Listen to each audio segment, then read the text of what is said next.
terceira fase, ali a gente já fala de uma gestão de qualidade total. Ganha-se um pouco mais essa amplitude, né, dessa qualidade, ela não vai apenas na parte assistencial, e não foca somente nos processos. Ali consegue se enxergar, um foco que é muito mais valioso, que é o paciente. Então, tudo muda, né? Além de ter toda a preocupação com os protocolos, né, com as regras a serem seguidas, falo mais uma vez, isso não deixou de ser cobrado, não deixou de ser feito, mas o foco em si mudou para o paciente, né? Então, ali era trabalhado a satisfação do paciente. Então, para que esse paciente pudesse ser melhor atendido dentro da minha instituição, o que que eu tinha que fazer? O que que eu tinha que providenciar além dos segmentos das normas?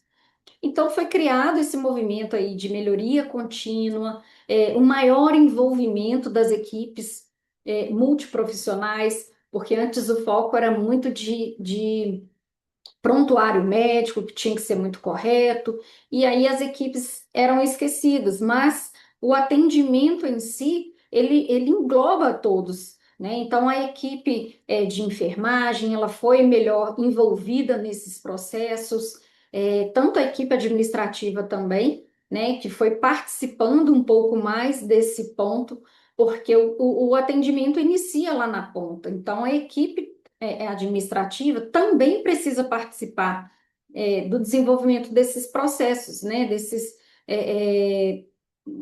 dessa melhoria contínua aí que tem que ocorrer. Então, já começa lá na ponta, já começa a envolver mais profissionais e mais processos são desenvolvidos ao longo desse foco, né, que é o cliente.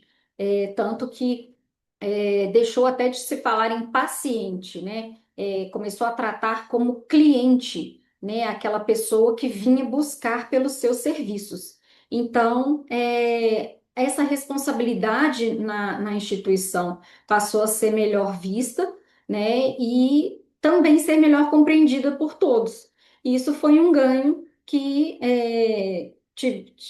todos tiveram, na verdade, né? Eu acho que essa evolução foi muito importante nesse ponto. E para nós clientes, né, também valeu muito, porque quando a gente vai procurar um serviço de saúde, você indo com um olhar crítico, você consegue perceber o quanto é melhor você ser bem recebido numa instituição, né, do que quando você chega, dá um boa noite ou precisa de um serviço e não é bem atendido, né? Às vezes a pessoa pega a carteirinha, mal te responde, mal te identifica, enfim. Então, isso foi uma evolução, essa terceira fase é de grande valia. E a fase 4, que é a qualidade baseada em valor, que é associada também a resultados clínicos relevantes e que também permanece com foco no cliente. Então, além desse meu cliente sair satisfeito, o que mais eu posso dar a ele? O que mais eu posso levar a ele? Então, são protocolos melhor estudados, melhor desenvolvidos, como que essa experiência do paciente, ela pode ser, pode retornar à empresa, né, quanto à imagem na mídia, né, como que ela pode ser trabalhada, como é que ela vai ser colocada na mídia em relação à experiência que ele teve, né?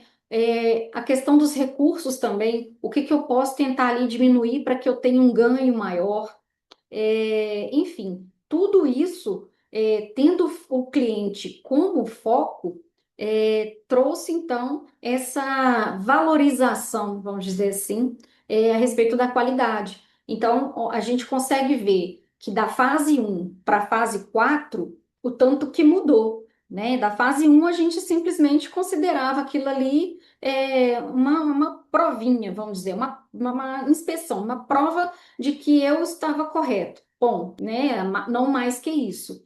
Já ali na fase 3, que eu estou mais focada no cliente, olha só, né? Olha como que isso foi criando uma importância maior, né? A preocupação com o cliente fez com que todo o envolvimento de toda instituição fizesse um trabalho muito maior.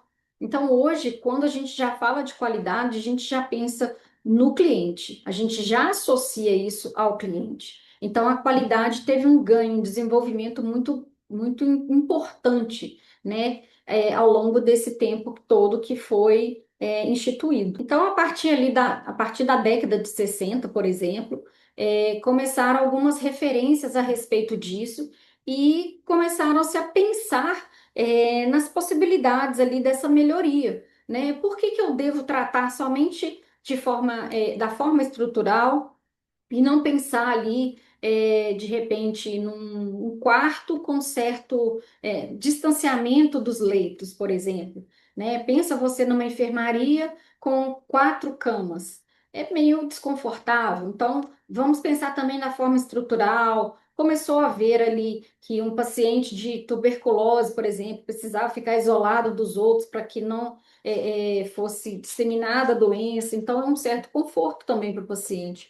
E aí a gente teve algumas pessoas, alguns institutos ali, organizações que preocuparam em trazer isso melhor para as instituições conseguirem enxergar esse tipo de desenvolvimento, esses processos todos que poderiam ser aplicados, né, enquanto qualidade, enquanto acreditação para o cliente. Então, a gente tem o Avedis Donabedian, que foi um médico pesquisador. Ele foi considerado aí o pai da avaliação da qualidade em saúde, por volta da década de 60.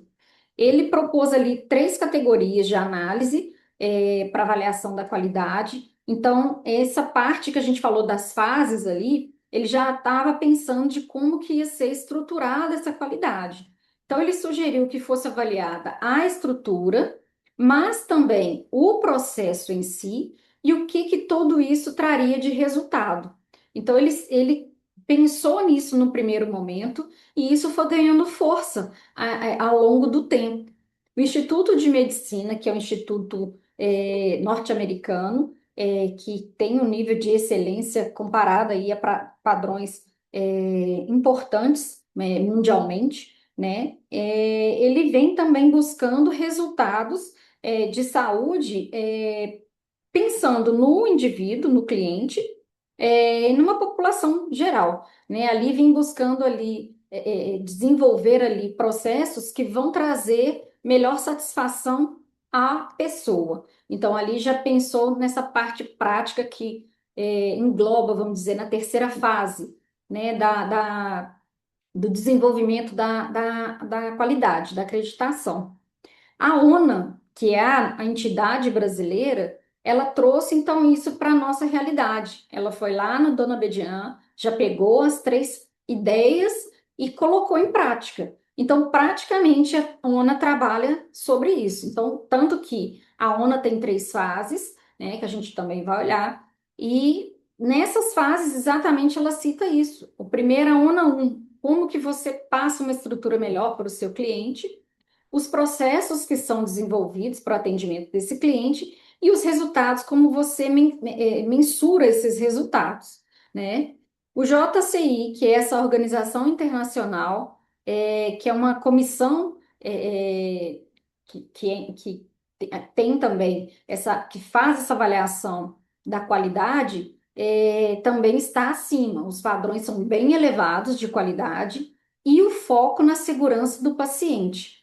Então, tanto que é uma organização que o título é muito interessante, é muito valorizado, porque quem tem esse título da JCI já está acima de ONA, né? Então, se a ONA, não sei se todos vocês conhecem ou já participaram de processos onde a ONA está inserido, que é, é, é bem chato, né? Vamos dizer assim, falando abertamente. São processos maçantes, você tem que estar ali muito bem alinhado, você tem que obedecer todas as normas, provar que aquilo que você fala do seu setor está ali descrito, que a instituição entende sobre aquilo. Então, se a ONA já é bem maçante, A JCI é muito mais, porque ali você prova que seu nível de qualidade é muito maior do que o nível 3 da ONU, né? Então, é foco o tempo todo na segurança do paciente, minimização ou eliminação de erros. Então, aí se tem um trabalho muito mais apurado, que é muito mais interessante, claro, né? Uma instituição tem um nível de qualidade é, é, ne- nessa questão aí de trazer uma excelência, claro que todas as instituições vão querer, mas que é complicado, né? Você manter, você trazer todo mundo para trabalhar com isso não é muito fácil, né? O trabalho da qualidade, na verdade, da acreditação, é um trabalho de formiguinha, porque não adianta o diretor ou o presidente, enfim, não adianta a alta gestão querer. Ela tem que convencer todos os participantes, todos os colaboradores e envolvê-los, né, no motivo que ele quer ali ter aquele certificado. Então, quando se fala de acreditação, começa lá naquele trabalho de todos enxergar o porquê é melhor ter aquele título, o porquê que eu devo fazer uma identificação correta no paciente, o que eu devo fazer para evitar eventos adversos, entender a importância, não só de estar seguindo, protocolos, mas o que eu ganho seguindo esse protocolo? Eu, como profissional de saúde, o que que eu posso fazer de melhor para o outro? Então, é um trabalho bem difícil, né? É uma questão que você tem que trabalhar muito bem a questão humana, né, nas pessoas, nos colaboradores, e hoje em dia está bem difícil, né? Infelizmente, a gente está com pessoas um pouco cansadas, algumas pessoas não muito envolvidas. Então, para trazer tudo isso, para você convencer, envolver a instituição até chegar no patamar de ONA 3, para conseguir essa JCI, isso é um trabalho de grande excelência, né? E tem que ter a conscientização de todo mundo. Então, acho que é interessante e é um ganho para todo mundo. Quando você aprende a trabalhar com acreditação, com a qualidade, você ganha com isso, né? Você vai tendo melhores ideias, você vai desenvolvendo mais coisas, enxergando mais coisas. E para o paciente isso é excelente, né? Quando a gente consegue não apenas ver aquela pessoa na sua frente, mas você consegue